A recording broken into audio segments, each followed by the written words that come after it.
Di zaman ini kita hidup dalam dunia yang penuh tuntutan. Banyak dari kita yang berlari mengejar impian dan karir bekerja keras dari pagi hingga malam. Namun meski sudah bekerja sekeras itu, tak jarang kita masih merasa rezeki begitu sulit datang. Mungkin kita bertanya-tanya, apanya yang salah? Kenapa usaha saya belum mendatangkan hasil yang cukup? Ini adalah dilema yang banyak dialami oleh masyarakat modern. Dengan mobilitas tinggi dan beban kerja yang tak kunjung habis serta persaingan yang semakin ketat, kita sering melupakan satu hal yang sangat penting, yaitu koneksi kita dengan Sang Pemberi Rezeki, yaitu Allah Subhanahu wa Ta'ala. Sebagai seorang Muslim, kita diajarkan bahwa segala sesuatu termasuk rezeki datang dari Allah Subhanahu wa Ta'ala. Bekerja keras adalah bagian dari ikhtiar. Namun ada amalan-amalan yang bisa memperlancar rezeki dan bahkan membawa berkah yang melimpah. Amalan ini mungkin tampak sederhana, tapi dampaknya sangat luar biasa. Salah satu amalan tersebut adalah sebagaimana yang telah diajarkan langsung oleh Rasulullah Muhammad Shallallahu Alaihi Wasallam dalam sebuah kisah yang diriwayatkan oleh sahabat Sahal bin Sa'id. Kisah ini dimulai dengan seorang laki-laki yang sedang mengalami kefakiran. Dia merasa hidupnya begitu sulit, rezekinya terasa sempit, dan kesulitan demi kesulitan terus menghampirinya. Dalam kondisi putus asa, dia datang kepada baginda Nabi Muhammad Shallallahu Alaihi Wasallam, mengadukan keadaan yang menimpa dirinya. Laki-laki ini mengungkapkan kefakirannya kepada Rasulullah Shallallahu Alaihi Wasallam. Dia merasa usahanya tak membuahkan hasil dan rezeki seakan menjauh darinya. Lalu, dengan penuh hikmah dan kasih sayang, Rasulullah Muhammad Shallallahu Alaihi Wasallam memberikan nasihat yang luar biasa namun penuh makna dan keberkahan. Rasulullah Muhammad Shallallahu Alaihi Wasallam memerintahkan laki-laki itu untuk mengamalkan dua hal setiap kali dia memasuki rumahnya. 1. Mengucapkan salam. Assalamualaikum warahmatullahi. Salam ini diucapkan kepada penghuni rumah. Dan jika rumah itu kosong, maka salam tersebut diniatkan untuk dirinya sendiri. 2. Membaca surat Al-Ikhlas sebanyak 1 kali. Rasulullah Muhammad Shallallahu Alaihi Wasallam juga memerintahkan laki-laki tersebut untuk membaca surat Al-Ikhlas sebanyak 1 kali setelah mengucapkan salam. Amalan ini tampak sederhana, tapi efeknya sungguh luar biasa. Jika kita renungkan lebih dalam, ada makna yang begitu besar di baliknya. Mari kita bahas satu persatu.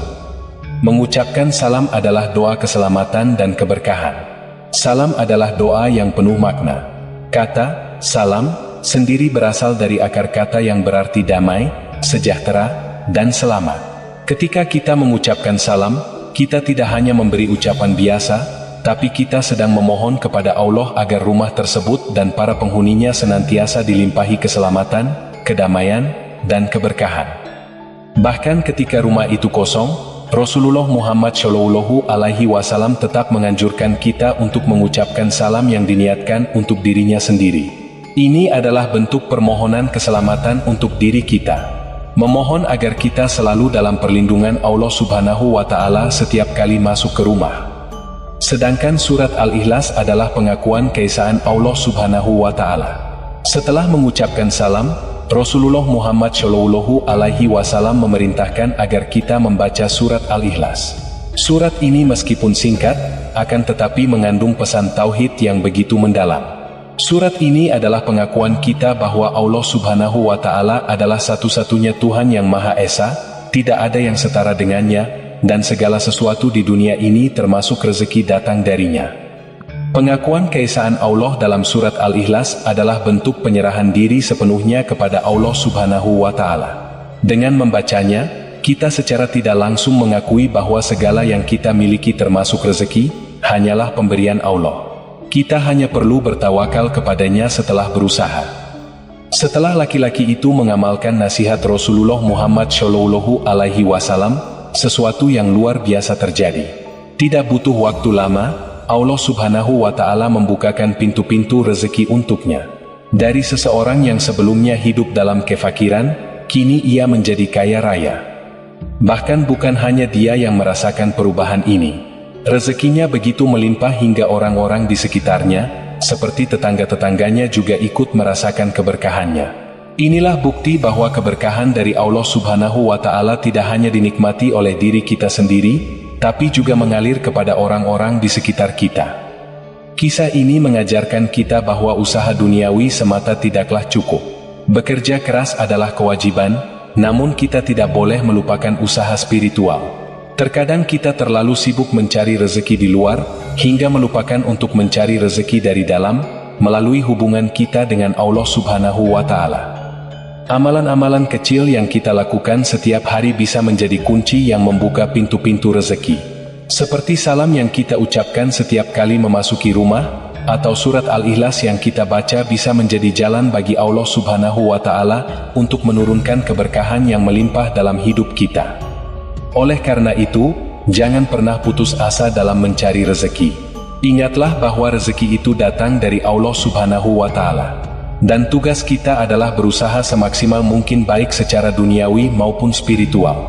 Jangan lupa untuk selalu bersyukur, karena syukur adalah salah satu cara untuk menambah rezeki.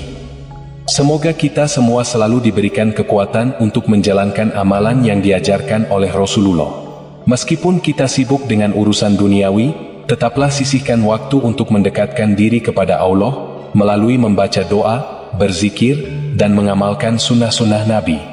Namun penting untuk kita ketahui, rezeki tidak selalu dalam bentuk harta. Kesehatan, kebahagiaan, dan ketenangan hidup juga adalah rezeki yang tak ternilai harganya. Semoga kita selalu diberi keberkahan dalam segala hal yang kita lakukan.